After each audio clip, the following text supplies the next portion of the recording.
Hey guys, so it's Ashley, just me by myself. I've got Ben here behind the camera, and today I'm going to talk about what I ate when I was pregnant. If you haven't checked out our video, Pyramid of Lies, be sure to go check that one out.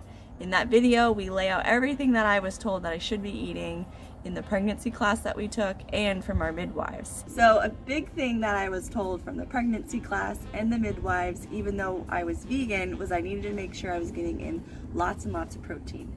And what we've learned from medical medium is that that is not necessary to be packing in the protein. And what we know from medical medium, what develops a healthy baby is glucose, mineral salts, and lots of healthy carbs. Understand, we've been doing this for 5 years and we didn't always eat like this. So you might need to take it a little bit slower, incorporate more healthy fats, more beans, more grains, things like that. Let's get into it. So for breakfast,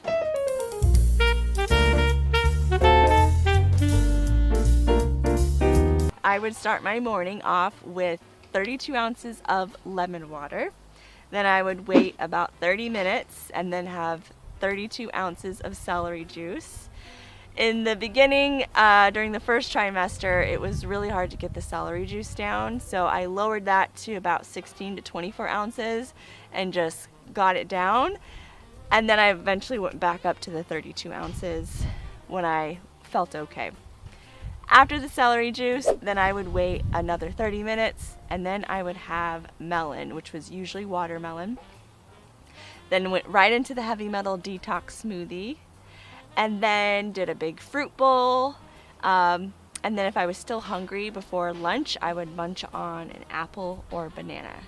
And I also in the morning would prepare either a honey lemon water, about 32 ounces of that, or a cranberry water and drink on that throughout the day and make another one if needed. Now, some other options you could do if you are just totally nauseous and need something like heavy and hearty, you could do steamed potatoes, you could do steamed squash, you could do oatmeal is a really great option. I kept fats out of my morning, that way my body could cleanse. So if you're gonna do oatmeal, try to keep like the nuts and the seeds off of it and just stick some fruit, maple syrup kind of a thing on there. But those are some nice warming options for you if what I ate in a day doesn't sound good and you need something more warm and hearty.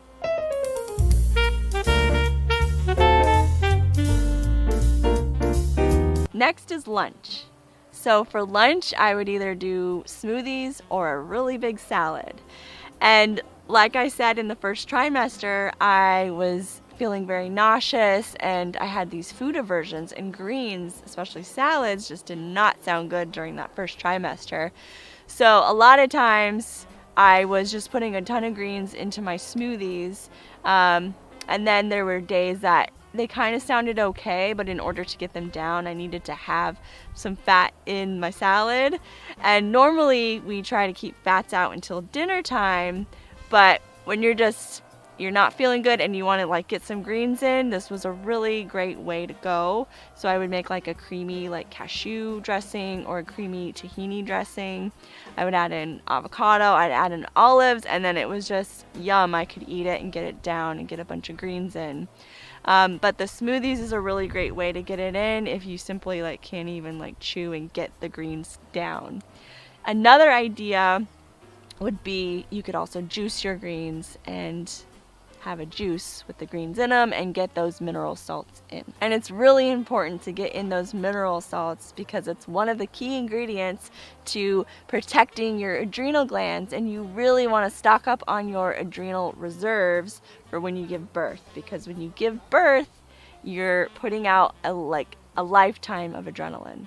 So with the smoothies, I would just throw in a bunch of bananas, greens, and frozen fruit, and then some water or coconut water, and call it good. With the salads, I would chop up a bunch of greens, different lettuces, spinach, and then throw in different veggies, so like tomatoes, bell peppers, turnips, radishes, onions, garlic, you name it. I was throwing those in our salads. And would just switch it up every day.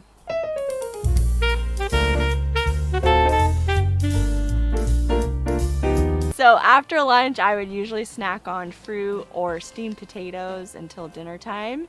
A lot of times I would do potatoes with some salsa.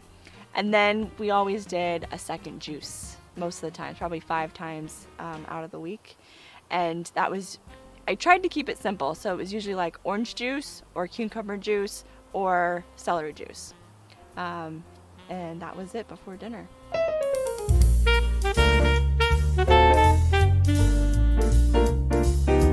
Now let's get into dinner. So for dinners, like I said, this is typically when I would incorporate the healthy fats into the diet.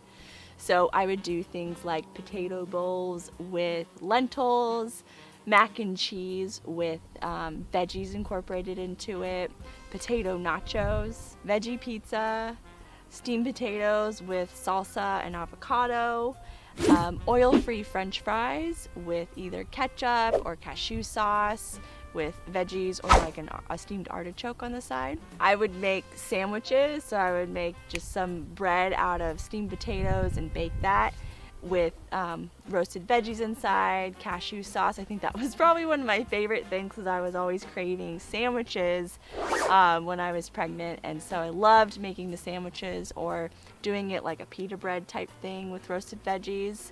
I also loved making veggie sushi, where we would top it with like a cashew cream, and veggie tacos with like chips and guac. We always did chips and guac every Friday. That's still something we kind of still do today. Kinda, we still do that. Unless we're on a cleanse. And then there were days I would try to just do fat-free. So dinners for those days were like split pea soup, asparagus soup. A lot of times I was making healing broth, the medical medium healing broth. That wasn't our dinner, but it would be something we'd have on the side. And I probably made some soup with it at one point. I think I did like a veggie soup with it to make it like a fat-free soup. A lot of times I was craving, this wasn't a fat-free dinner, I was craving this curry chickpea veggie soup with like spices in it, and I made that a few times. That was definitely a favorite. Another thing I want to talk about is cleansing. So some of you might be wondering, well, why are you trying to keep your fats out? Why are you trying not to eat fats? And what's important about that, what we've learned from medical medium, is that your body will cleanse until you start incorporating the fats into your day. So mornings, always fat-free because it's allowing our liver to detox. And then the longer you can keep it out, the better you can detox. And I'm not incorporating those fats, but I'm also making sure that I'm having lots of bananas and lots of potatoes, which are those good, clean carbs. Also, squashes will bring the good, clean carbs as well. And so during my pregnancy, I did do twice the 369 liver cleanse. I did the advanced once, and then I did the original version once as well. And that's a really great way to get your liver into a good shape while you're pregnant.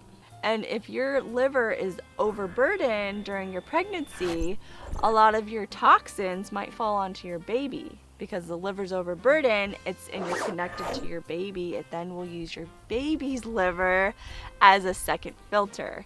And you don't want that to happen. So you want to make sure that your liver is in good shape. So a lot of the foods that they're telling pregnant women to eat and incorporate in their day-to-day are super high in protein, which then equals a lot of fat, which then is going to overburden your liver. And you want to protect your baby. So it's important to have the tools and information to know what is gonna benefit your body, your liver, and then benefit your baby. And let's be real, I mean, there were definitely times where I was eating more healthy fats than I normally do. So there were times where I really wanted some potato chips, so I would get some clean, healthy potato chips. Or there was the night that Ben had to run out and get some of the vegan mozzarella cheese because I wanted quesadillas. Or, I just really wanted pizza, so we made our clean, vegan, healthy pizzas, And I know there's a lot of women out there that are sick for most of their pregnancy, and you just got to do what you got to do to get food in you, because you got to feed you and you got to feed your baby. So do what you can to make those healthy swaps, and that you're avoiding those troublemaker foods that Anthony, the medical medium, lays out.